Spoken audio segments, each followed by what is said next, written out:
Hello and welcome back to Mapping Your Tech Monday. Today we're expanding on last Wednesday's topic, talking about the word wireless. The confusing part is that wireless does not always mean the same thing.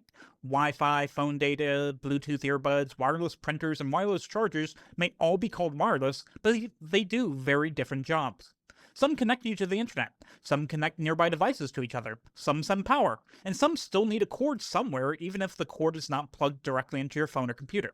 So when someone says my wireless is not working, that can mean several different things. Their internet may be down, their phone may not have a signal, their earbuds may not connect.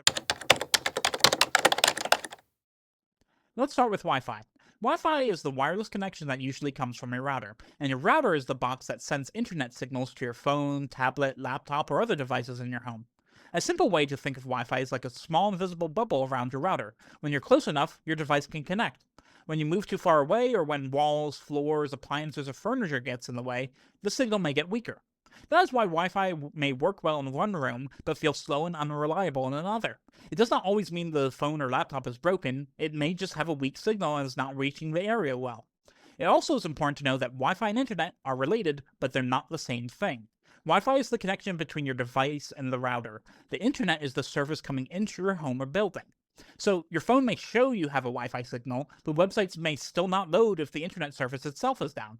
A helpful first step is to check whether your problem you're having is on one device or on all devices. If one device is having trouble, the issue may be that device. If everything has trouble, it may be the router, modem, or internet provider. The simple takeaway is this: Wi-Fi connects your devices to the router, and the router helps connect them to the internet. Now, let's talk about cellular data. Cellular data is internet from your phone company. It is what lets your phone use maps, websites, email, social media, and other online features when you're not connected to Wi-Fi. Cellular data comes through cell towers, which is why your phone can still get online when you're away from your router, but your signal can change depending on where you are. You may have strong service outside, weaker inside in a large building, or little to no service in the basement, elevator, parking garage, or rural area. The big difference is that cellular data may be tied to your phone plan. Some people have unlimited data while others have limits, slowdowns, or extra charges. Streaming videos, video calls, large downloads, and long map use can use more data than people realize, so when possible, use Wi-Fi for heavier internet tasks. Also, your phone may switch from Wi-Fi to cellular data if the Wi-Fi signal gets weak. That can be helped, but it may also use more data in your plan. The simple way to remember this is this: Wi-Fi usually comes from a nearby router. Cellular data is from your phone company through cell tower. Now, let's talk about Bluetooth.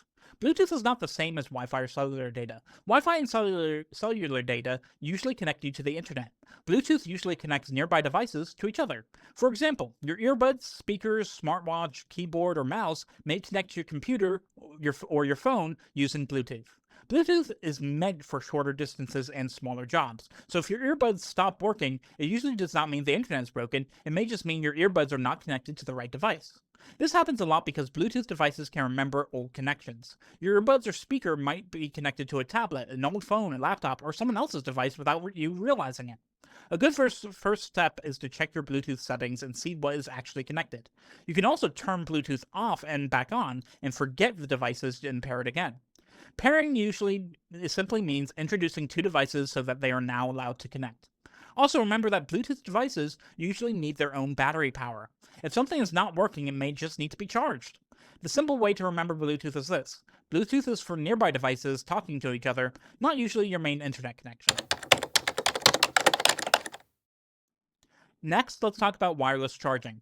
Wireless charging sounds like your phone is charging from across the room, but that's not usually how it works. Most wireless charging means your phone charges by resting on a charging pad or stand instead of having a cable plugged directly into the phone, but charging pad itself still needs to be plugged into power.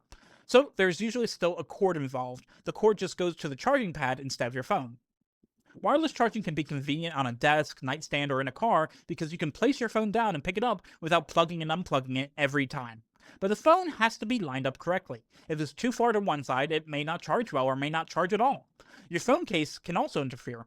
Thick cases, wallet cases, pop grips, magnetic plates, or anything metal between your phone and the charger can cause problems. So if wireless charging is not working, first step is to make sure the pad is plugged in. Then move the phone slightly. Try removing the case. Also remember that wireless charging may be slower than using a cable, so it is great for casual charging, but the cable may be better when you need power quickly. The simple takeaway is this: your phone may not need a cord plugged in, but if the charging pad still needs power, the phone still needs to be in the right spot. Now that we've covered Wi Fi, cellular data, Bluetooth, and wireless charging, let's talk about a few other wireless devices that can be confusing. A wireless printer usually means the printer connects to your Wi Fi network instead of your computer with a cable. But your phone, laptop, or computer often needs to be on the same Wi Fi network as the printer. If it suddenly stops printing, check the printer is still connected to the Wi Fi, especially after a router change, power outage, or password change. Wireless mouse and keyboards can work in different ways. Some use Bluetooth, while others use a small USB receiver plugged into the computer. If one stops working, check the battery, power switch, and whether that small receiver is still plugged in. Wireless cameras can also be confusing. Some connect through Wi Fi, but that does not always mean they have no wires. They may still need a power cord, batteries, or regular charging. So when someone says wireless, ask wireless in what way? Does it have Wi Fi? Does it use Bluetooth? Does it need batteries? Does it still use power? Does it need to be near your router or phone? The simple takeaway is this: wireless does not always mean no cords, no setup, or no maintenance. Sometimes it means one specific cable has been removed. Now that we've gone through different types of wireless, let's talk about what to do when something stops working. When someone says my wireless is not working, the first question should be, what kind of wireless? Is the internet not working? Are your earbuds not connecting? Is your printer not printing? Is your phone not charging? Those are all different problems. If the internet is not working, check whether the device is using Wi-Fi or cellular data. If your phone shows a Wi-Fi symbol and is trying to use Wi-Fi, if it shows only 5G, LTE, or signal bars, it may be using cellular data. If Wi-Fi is connected but websites will not load, check another device. If every device has trouble, the problem may be the router, modem, or internet service. If only one device has trouble, restart the device or turn Wi-Fi off and back on. For Bluetooth problems, check whether your earbuds, speaker, mouse, keyboard, watch, or car system is connected to the right device. Try turning Bluetooth off and back on. Make sure the accessory is charged and forget the device and pair it again. For wireless charging, make sure the charging pad is plugged in and the phone is lined up correctly, and the case is not too thick or blocking the charger. For wireless printers, make sure the printer and your phone or computer are on the same Wi-Fi network. Printers often disconnect after power outages, router changes, or password changes, or sitting unused for a while. The key is to slow down and ask, what is supposed to be connected to what?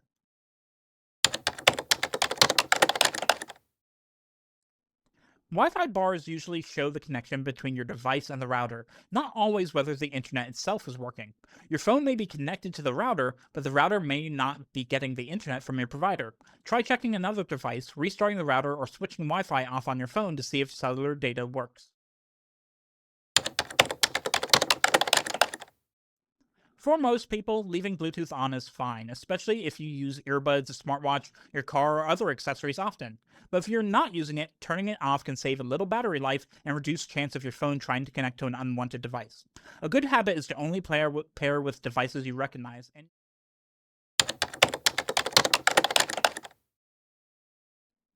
wireless printers can be picky because they depend on your Wi-Fi connection.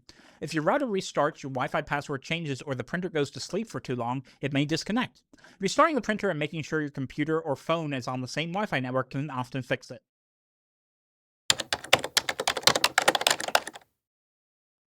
Wireless charging is generally safe when you use a decent charger made for your phone. The main thing is to watch for is heat. If your phone gets very warm while charging, remove thick cases, avoid charging under blankets or pillows, and make sure the phone is lined up properly with the pad.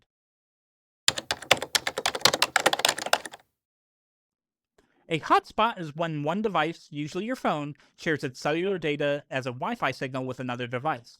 Regular Wi Fi usually comes from a home or business internet router. Hotspots are helpful when traveling or when internet.